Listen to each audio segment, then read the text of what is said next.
چلو حریم ابھی جاؤ، 7 بج گئے ہیں، ہمیں حیدرآباد پہنچتے پہنچتے بھی رات ہو جائے گی۔ اوہو سائم رکے تو ذرا امی جی سے دعائیں تو لے لو۔ حریم نے سانس کے گلے لگتے ہوئے کہا، جیتے رہو، ہمیشہ خوش و آباد رہو۔ آمین کہنے سے پہلے ہی سائم نے آ کر حریم کا ہاتھ پکڑ لیا اور کہا، چلیں امی اب اجازت دے، پہنچتے پہنچتے رات ہو جائے گی۔ بیٹا تم بات تو کرتے تبادلے کی، شاید کوئی حل نکل آتا۔ عفت جہاں نے اب دیدہ ہو کر کہا، کوئی بات نہیں امی، وہاں بھی تو انسان ہی بستے ہیں۔ آپ تو ایسے پریشان ہو رہی ہے جیسے ہم حیدرآباد نہیں بھوتوں کے ڈیرے میں جا رہے ہیں۔ سائم کی بات سن کر حریم نے سائم کو کہا، جناب آپ کی فکر نہیں، امی جی کو میری اور ہمارے آنے والے بچے کی فکر ہے۔ ہاں ویری فنی، امی کو پہلے میری فکر ہے محترمہ، امی کا اکلوتا چشم و چراغ جو ہوں۔ ہاں بھائی تم دونوں کی فکر ہے، لڑو نہیں، اور تم دونوں سے زیادہ مجھے اپنے پوتا پوتی کی فکر ہے۔ اب خیر سے جاؤ، پہنچ کر فون ضرور کرنا، مجھے فکر رہے گی۔ اچھا امی، اللہ حافظ۔ اللہ حافظ بیٹا۔ حریم اور سائم دونوں نے گاڑی میں بیٹھ کر ہاتھ کے اشارے سے اللہ حافظ کیا اور زن سے گاڑی آگے بڑھا دی۔ سائم کریم اپنے ماں باپ کا اکلوتا بیٹا تھا اور حریم اس کی محبت، اس کی بیوی جو امید سے تھی۔ اچھی بھلی زندگی گزر رہی تھی کہ سائم کی ڈی سی آفس حیدرآباد میں تبادلے کا نوٹیفیکیشن آ گیا اور حریم کی حالت دیکھتے ہوئے بڑی مشکل سے امی نے اس کو ساتھ لے جانے کی اجازت دی تھی۔ اب دونوں باتیں کرتے مہم سفر ہے اور گاڑی سپر ہائی وے پر فراٹے پھرتے چل رہی ہے۔ حریم تو کافی دیر پہلے ہی سو گئی تھی، طبیعت بھی عجیب تھی اس کی، چلتی گاڑی میں بھی نیند پوری کر رہی تھی۔ گاڑی چلاتے ہوئے 2 بار گاڑی روک کر تھوڑا ریسٹ کیا تھا۔ سڑک کے ڈرائیو پر کھانا کھا کر رات 12 بجے پھر سے سفر کا آغاز کیا۔ گاڑی تقریباً 5 کلومیٹر دور ہوگی حیدرآباد سے کہ اچانک چلتے چلتے جھٹکے کھانے لگی اور رک گئی۔ حریم نے اس قدر خاموشی اور اندھیرا دیکھ کر سائم سے پوچھا، سائم کیا ہوا؟ گاڑی کیوں رک گئی؟ یہاں تو اتنا اندھیرا ہے۔ ہاں اندھیرا اور سناٹا تو ہے، مگر مجھے باہر جا کر دیکھنا پڑے گا کہ کیا ہوا ہے۔ سائم مجھے تو ڈر لگ رہا ہے، آپ پلیز باہر نہ نکلے گاڑی سے۔ کیا ہو گیا یار؟ باہر نہیں جاؤں گا تو پتہ کیسے چلے گا کہ کیا پرابلم ہے؟ گاڑی رک کیوں گئی ہے؟ فیول تو ہے ابھی کافی۔ حریم کو خوفزدہ دیکھ کر سائم نے اس کو گاڑی میں ہی بیٹھنے کا کہا اور گاڑی سے باہر اتر کر سائم نے بانٹ کھولا۔ ریڈیٹر میں پانی ختم ہو گیا تھا، اس لیے انجن ہیٹ اپ ہو کر بند ہو گیا تھا۔ حریم گاڑی میں سے پانی کی بوتل تو دینا ذرا۔ اچھا رکے دیتی ہوں۔ حریم پچھلی سیٹ پر موڑ کر پانی کی بوتل اٹھانے لگی۔ بوتل اٹھا کر دیکھی تو وہ بالکل خالی تھی۔ حریم نے سائم کو پکارا، سائم بوتل تو مل گئی مگر وہ خالی ہے۔ حریم کی بات سن کر سائم کا دماغ بگ سے اڑ گیا۔ خالی ہے؟ میں نے تمہیں کہا تو تھا کہ بوتل بھی بھروا کر رکھوانا گاڑی میں۔ جی مجھے رکھوانا تو تھی مگر شاید میں بھول گئی۔ اف حریم اب کیا کروں میں اس ویرانے میں؟ یہاں تو کہیں پانی بھی نہیں ملے گا اور ریڈیٹر میں پانی ڈالے بغیر گاڑی سٹارٹ بھی نہیں ہوگی۔ کچھ دیر سائم خاموشی سے باہر کھڑا رہا۔ اچھا سنو، ایک کام کرتے ہیں، تم گاڑی میں بیٹھ کر میرا انتظار کرو، کچھ بھی ہو گاڑی سے باہر نہیں آنا اور نہ ہی دروازے کھولنا، اوکے؟ جی سائم مجھے ڈر لگ رہا ہے۔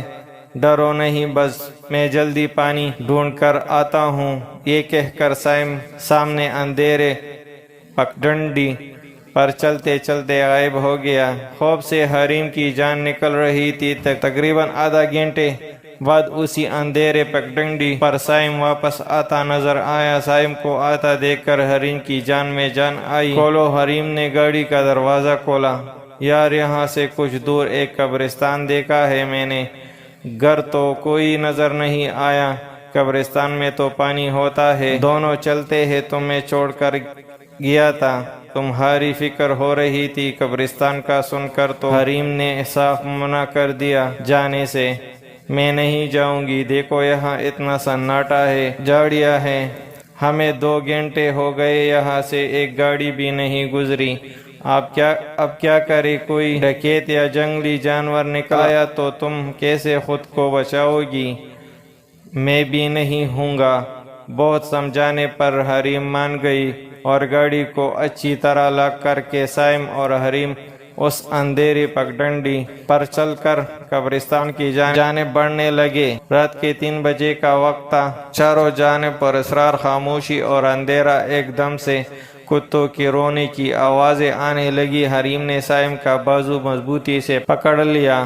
سائم جلدی سے پانی لے، مجھے بہت ڈر لگ رہا ہے، بس 2 منٹ بوتل بھرنے والی ہے، نل بہت ہلکا ہے، رکو بس لو بھر گئی، آؤ چلے۔ سائم نے مڑ کر حریم کو کہا کہ اچانک اس کی نظر نل سے کچھ دور بائیں جانب گئی۔ رکو ذرا، کیا ہوا؟ 1 منٹ رکو، وہاں کچھ ہے، ایسا لگ رہا ہے کوئی بیٹا ہے، دیکھو روشنی بھی ہے پیلی سی، شاید آگ لگا رکھی ہے۔ چھوڑے سائم واپس چلے، مجھے بہت ڈر لگ رہا ہے، تم رکو میں دیکھ کر آتا ہوں، منہ پر انگلی رکھ کر سائم نے کہا۔ بس تم خاموش رہنا، یہ کہہ کر سائم لمبے لمبے ڈنگ بھرتا ان لوگوں کے پاس پہنچا۔ اے سنو، کوئی جواب نہیں آیا۔ اے بات سنو، بہرے ہو کیا؟ سائم نے ان کے بہت قریب جا کر بولا۔ کہتے ساتھ ہی سائم کی نظر سامنے پڑی تو دیکھا ایک بہنہ مردہ قبر سے باہر پڑا تھا اور ایک لمبی داڑھی والا آدمی اس کے پیٹ کو پاڑ کر بوٹیاں نوچ نوچ کر سامنے بیٹھے 2 آدمیوں کو کھلا رہا تھا۔ سفید رنگت والے وہ 2 آدمی جو تازہ خون سے لتڑی ہوئی بوٹی دیکھ کر عجیب سی غراہٹ کے ساتھ اچھل اچھل کر منہ سے بوٹی پکڑ کر کھا رہے تھے۔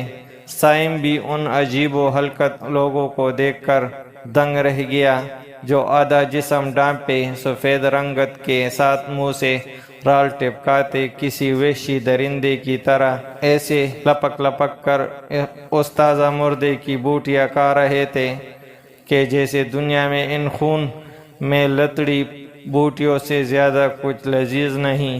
یہ سب دیکھ کر سائم کو شدید گراہٹ ہونے لگی اور اس نے منہ پر ہاتھ رکھ کر کچھ دور خوفزدہ کھڑی حریم کی جانب مڑ کر دیکھا۔ سائم نے اس کو واپس آنے کا اشارہ کیا اور جیسے ہی ان لوگوں کی جانب گھوما، اس کے بالکل سامنے وہ داڑھی والا آدمی کھڑا تھا۔ حلیے سے تو وہ کوئی پنڈت نظر آتا تھا، کالا چونہا، بکھرے بال اور داڑھی، عجیب سی ایک گٹی سی بدبو اٹھ رہی تھی اس کے وجود سے۔ سائم نے اس آدمی سے دور ہوتے ہوئے کہا، کون ہو تم؟ یہ کیا تماشا رکھا ہے؟ یہ مردہ کیوں نکال کر کھا رہے ہو؟ اس آدمی نے سائم کے بالکل پاس آ کر اس کے کان میں دھیمی آواز میں کہا، ہمیں تازہ مردہ چاہیے ہوتا ہے، اب تم ہمارے ہو۔ اس پنڈت کی بات سن کر سائم کے جسم کے سارے رونگٹے کھڑے ہو گئے اور ریڑھ کی ہڈی میں خوف کی ایک سرد لہر اٹھی۔ سائم نے اس کو پیچھے دھکیلا اور وہاں سے واپس جانے کے لیے قدم بڑھائے، مگر سائم نہ تو وہاں سے ہل پایا اور نہ ہی اس پنڈت کو خود سے دور کر پایا۔ یہ سب دیکھ کر پنڈت اور اس کے چیلے زور زور سے ہنسنے لگے۔ کہا تھا نا اب تم ہمارے ہو، اور اس نے اپنی سرخ ہوتی آنکھیں سائم کی آنکھوں میں گاڑ کر آگے بڑھتے ہوئے ایک نظر پیچھے کچھ فاصلے پر کھڑی حریم کو دیکھا اور اپنے ان وحشیوں کو دیکھ کر ہنس کا اشارہ کیا۔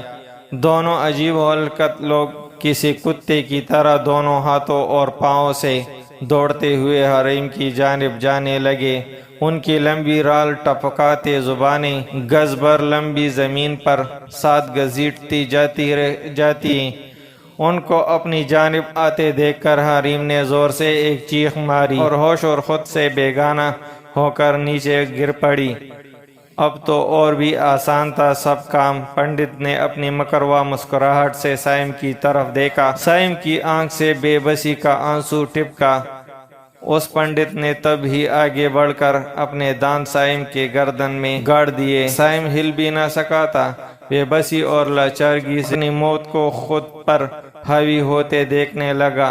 حریم کو اچھی طرح سونگھنے کے بعد دونوں وحشی اس کے پیٹ پر ہاتھ رکھ کر اپنے آقا کی دوسری حکم کے انتظار میں بیٹھ کر اونچی آواز سے کتوں کی طرح رنگنے لگے۔ سائم کے بے دم وجود کے زمین پر گرتے ہی پنڈت نے اپنے منہ پر لگا گرم خون ہاتھ سے پونچھا اور ہش کی آواز نکالی۔ آواز کانوں میں پڑتے ہی دونوں وحشی لپک کر سائم کے اوپر چڑھ کر بیٹھ گئے اور اس کی آنکھیں اپنی لمبے ناخنوں والی انگلیوں سے نوچنے لگے۔ آنکھوں کے بعد کس حصے کو ادھیڑنا تھا یہ تو بس وہ پنڈت ہی جانتا تھا جو خوب سیر ہو کر زمین پر آسن جما کر بیٹھا تھا۔ رات اپنی سیاہی اور رازوں کے ساتھ مزید گہری ہوتی جا رہی تھی۔ موت کا سناٹا مکمل طور پر ہر سو چھا گیا تھا۔ صبح کا روشن زندگی سے بھرپور اجالا سارے میں پھیل گیا تھا۔ بڑی نعمت ہے یہ روشنی بھی، ساری سیاہی سارے برے کام اپنی روشنی سے مٹا دیتی ہے۔ احمد علی صاحب ایک ریٹائر پروفیسر تھے۔ احمد صاحب نے ملازمت کے بعد سکون کی خاطر اس پر فضا مقام پر رہائش کو ترجیح دی تھی اور یہاں منتقل ہو گئے۔ نماز فجر کی ادائیگی کے بعد وہ اپنی جوان سال بیٹے کی قبر پر فاتحہ خوانی کرنے قبرستان پہنچے تو وہاں ایک لڑکی بے ہوش پڑی تھی۔ پیلی رنگت والی لڑکی۔ اس لڑکی کے منہ سے کچھ خون نکل کر مٹی پر بھی جمع ہوا تھا۔ یہ سب دیکھ کر تو احمد صاحب پریشان ہو گئے۔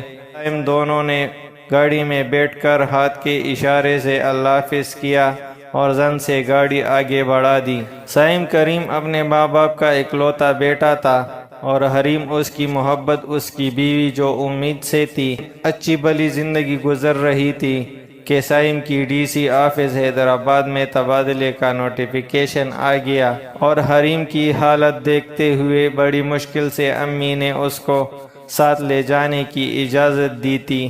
اب دونوں باتیں کرتے مہم سفر ہے اور گاڑی سپر ہائی وے پر فراٹے پھرتے چل رہی ہے۔ حریم تو کافی دیر پہلے ہی سو گئی تھی۔ طبیعت بھی عجیب تھی اس کی، چلتی گاڑی میں بھی نیند پوری کر رہی تھی۔ گاڑی چلاتے ہوئے 2 بار گاڑی روک کر تھوڑا ریسٹ کیا تھا۔ سڑک کے ڈرائی پر کھانا کھا کر رات 12 بجے پھر سے سفر کا آغاز کیا۔ گاڑی تقریباً 5 کلومیٹر دور ہوگی حیدرآباد سے کہ اچانک چلتے چلتے جھٹکے کھانے لگی اور رک گئی۔ حریم نے اس قدر خاموشی اور اندھیرا دیکھ کر سائم سے پوچھا، سائم کیا ہوا؟ گاڑی کیوں رک گئی؟ یہاں تو اتنا اندھیرا ہے۔ ہاں اندھیرا اور سناٹا تو ہے، مگر مجھے باہر جا کر دیکھنا پڑے گا کہ کیا ہوا ہے۔ سائم مجھے تو ڈر لگ رہا ہے، آپ پلیز باہر نہ نکلے گاڑی سے۔ کیا ہو گیا یار؟ باہر نہیں جاؤں گا تو پتہ کیسے چلے گا کہ کیا پرابلم ہے؟ گاڑی رک کیوں گئی ہے؟ فیول تو ہے ابھی کافی۔ حریم کو خوفزدہ دیکھ کر سائم نے اس کو گاڑی میں ہی بیٹھنے کا کہا اور گاڑی سے باہر اتر کر سائم نے بانٹ کھولا۔ ریڈیٹر میں پانی ختم ہو گیا تھا، اس لیے انجن ہیٹ اپ ہو کر بند ہو گیا تھا۔ حریم گاڑی میں سے پانی کی بوتل تو دینا ذرا۔ اچھا رکے دیتی ہوں۔ حریم پچھلی سیٹ پر موڑ کر پانی کی بوتل اٹھانے لگی۔ بوتل اٹھا کر دیکھی تو وہ بالکل خالی تھی۔ حریم نے سائم کو پکارا، سائم بوتل تو مل گئی مگر وہ خالی ہے۔ حریم کی بات سن کر سائم کا دماغ بگ سے اڑ گیا۔ خالی ہے؟ میں نے تمہیں کہا تو تھا کہ بوتل بھی بھروا کر رکھوانا گاڑی میں۔ جی مجھے رکھوانا تو تھی مگر شاید میں بھول گئی۔ اف حریم اب کیا کروں میں اس ویرانے میں؟ یہاں تو کہیں پانی بھی نہیں ملے گا اور ریڈیٹر میں پانی ڈالے بغیر گاڑی سٹارٹ بھی نہیں ہوگی۔ کچھ دیر سائم خاموشی سے باہر کھڑا رہا۔ اچھا سنو، ایک کام کرتے ہیں، تم گاڑی میں بیٹھ کر میرا انتظار کرو، کچھ بھی ہو گاڑی سے باہر نہیں آنا اور نہ ہی دروازے کھولنا، اوکے؟ جی صاحب، مجھے ڈر لگ رہا ہے۔ ڈرو نہیں، بس میں جلدی پانی ڈھونڈ کر آتا ہوں۔ یہ کہہ کر صاحب سامنے اندھیرے پگڈنڈی پر چلتے چلتے غائب ہو گیا۔ خوف سے حریم کی جان نکل رہی تھی۔ تقریباً آدھا گھنٹے بعد اسی اندھیرے پگڈنڈی پر صائم واپس آتا نظر آیا۔ صائم کو آتا دیکھ کر حریم کی جان میں جان آئی۔ کھولو۔ حریم نے گاڑی کا دروازہ کھولا۔ یار، یہاں سے کچھ دور ایک قبرستان دیکھا ہے میں نے، گھر تو کوئی نظر نہیں آیا، قبرستان میں تو پانی ہوتا ہے۔ دونوں چلتے ہیں، تمہیں چھوڑ کر گیا تھا، تمہاری فکر ہو رہی تھی قبرستان کا سن کر تو حریم نے صاف منع کر دیا جانے سے۔ میں نہیں جاؤں گی، دیکھو یہاں اتنا سناٹا ہے، جھاڑیاں ہیں، ہمیں 2 گھنٹے ہو گئے یہاں سے ایک گاڑی بھی نہیں گزری۔ اب کیا کرے؟ کوئی ڈکیت یا جنگلی جانور نکل آیا تو تم کیسے خود کو بچاؤ گی؟ میں بھی نہیں ہوں گا۔ بہت سمجھانے پر حریم مان گئی اور گاڑی کو اچھی طرح لاک کر کے صائم اور حریم اس اندھیری پگڈنڈی پر چل کر قبرستان کی جانب بڑھنے لگے۔ رات کے 3 بجے کا وقت تھا۔ چاروں جانب پر اسرار خاموشی اور اندھیرا۔ ایک دم سے کتوں کی رونے کی آوازیں آنے لگی۔ حریم نے صائم کا بازو مضبوطی سے پکڑ لیا۔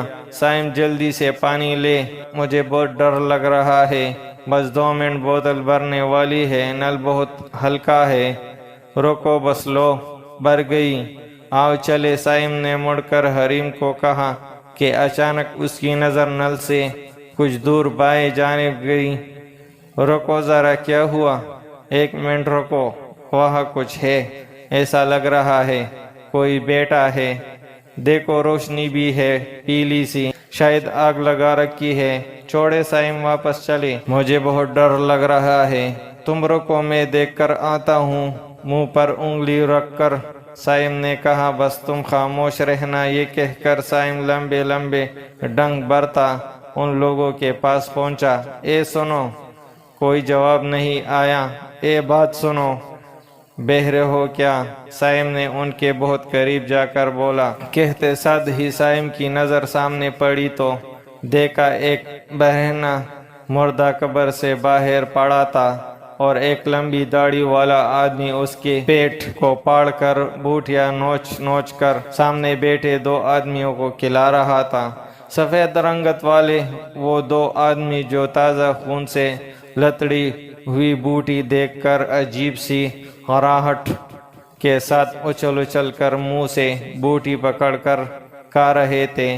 صائم بھی ان عجیب و حرکت لوگوں کو دیکھ کر دنگ رہ گیا، جو آدھا جسم ڈانپے، سفید رنگت کے ساتھ منہ سے رال ٹپکاتے کسی وحشی درندے کی طرح ایسے لپک لپک کر اس تازہ مردے کی بوٹیاں کھا رہے تھے کہ جیسے دنیا میں ان خون میں لتڑی بوٹیوں سے زیادہ کچھ لذیذ نہیں۔ یہ سب دیکھ کر صائم کو شدید گراہٹ ہونے لگی اور اس نے منہ پر ہاتھ رکھ کر کچھ دور خوفزدہ کھڑی حریم کی جانب مڑ کر دیکھا۔ صائم نے اس کو واپس آنے کا اشارہ کیا اور جیسے ہی ان لوگوں کی جانب گھوما، اس کے بالکل سامنے وہ داڑھی والا آدمی کھڑا تھا۔ حلیے سے تو وہ کوئی پنڈت نظر آتا تھا۔ کالا چونہا، بکھرے بال اور داڑھی، عجیب سی ایک گٹی سی بدبو اٹھ رہی تھی اس کے وجود سے۔ صائم نے اس آدمی سے دور ہوتے ہوئے کہا، کون ہو تم؟ یہ کیا تماشا رکھا ہے؟ یہ مردہ کیوں نکال کر کھا رہے ہو؟ اس آدمی نے صائم کے بالکل پاس آ کر اس کے کان میں دھیمی آواز میں کہا، ہمیں تازہ مردہ چاہیے ہوتا ہے، اب تم ہمارے ہو۔ اس پنڈت کی بات سن کر صائم کے جسم کے سارے رونگٹے کھڑے ہو گئے اور ریڑھ کی ہڈی میں خوف کی ایک سرد لہر اٹھی۔ صائم نے اس کو پیچھے دھکیلا اور وہاں سے واپس جانے کے لیے قدم بڑھائے، مگر صائم نہ تو وہاں سے ہل پایا اور نہ ہی اس پنڈت کو خود سے دور کر پایا۔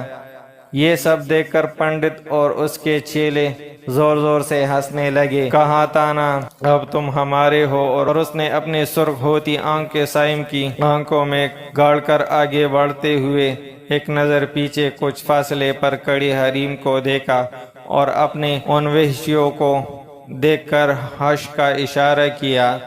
دونوں عجیب و حرکت لوگ کسی کتے کی طرح دونوں ہاتھوں اور پاؤں سے دوڑتے ہوئے حریم کی جانب جانے لگے۔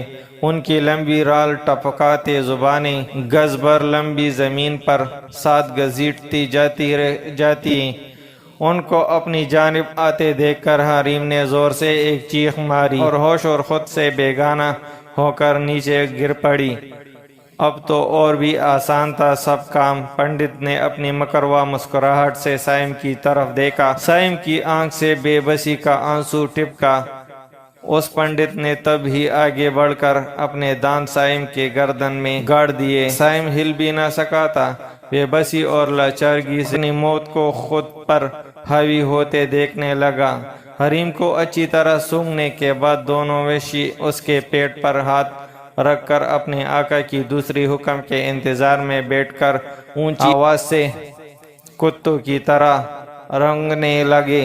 سائم کے بے دم وجود کے زمین پر گرتے ہی پنڈت نے اپنے منہ پر لگا گرم خون ہاتھ سے پونچھا اور حش کی آواز نکالی۔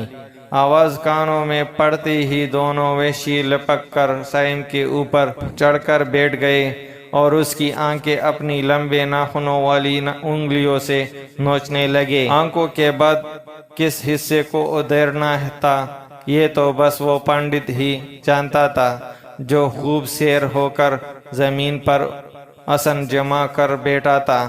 رات اپنی سیاہی اور رازوں کے ساتھ مزید گہری ہوتی جا رہی تھی۔ موت کا سناٹا مکمل طور پر ہر سو چھا گیا تھا۔ صبح کا روشن زندگی سے بھرپور اجالا سارے میں پھیل گیا تھا۔